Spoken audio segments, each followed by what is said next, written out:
Sir, मैं आपके माध्यम से मंत्री जी से जानना चाहता हूं कि झारखंड में एकमात्र एम्स देवघर, जिसका उद्घाटन माननीय प्रधानमंत्री जी ने किया था, आज वहां पे केवल और केवल ओपीडी है, न दवा की व्यवस्था है, न डॉक्टर की व्यवस्था है।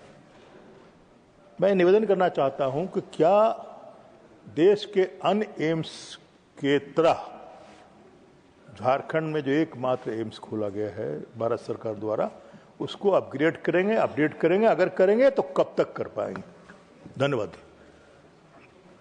सर, ये प्रश्न इस प्रश्न से संबंधित नहीं है, लेकिन एक बात मैं ज़रूर कहना चाहता हूँ कि हम all India institute of medical sciences सभी 23 के 23 उनके स्टैंडर्ड्स में हम कोई कॉम्प्रोमाइज़ नहीं कर रहे हैं और उसके डेवलपमेंट में हम कोई कमी नहीं छोड़ रहे हैं as far as financial participants. एक बात मैं हाउस को पहले भी बता चुका हूं और इस बार आपके माध्यम से फिर से बताना चाहता हूं कि आप एक बात से समझिए कि 60 के दशक में all India institute of medical sciences बनना शुरू हुआ था, लेकिन all India institute of medical sciences की ख्याति और उसका स्थान 80 के दशक में बना।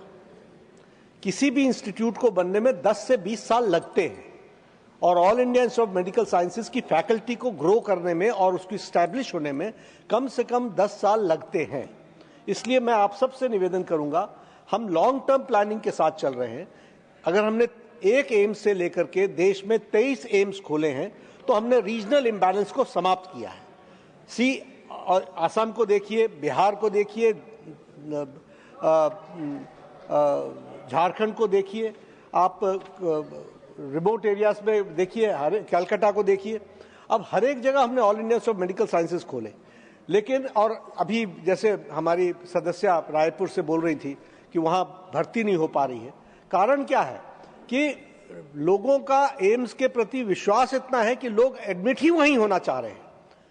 कोई भी अब वेस्टर्न इंडिया से कोई भी बीच में डिस्ट्रिक्ट हॉस्पिटल में रुकता ही नहीं है, सीधे दिल्ली और एम्स पर आता है। तो इसका मतलब एम्स के स्टैंडर्ड के बारे में तो कोई प्रश्न नहीं है। तो हम झारखंड के भी देवघर को, आफ्टरऑल उसको भी 5-7 साल हुआ है, हम पूरी तीव्र गति से लगे हैं और हम इसको बिल्कुल अच्छा बनाएंगे। Now question number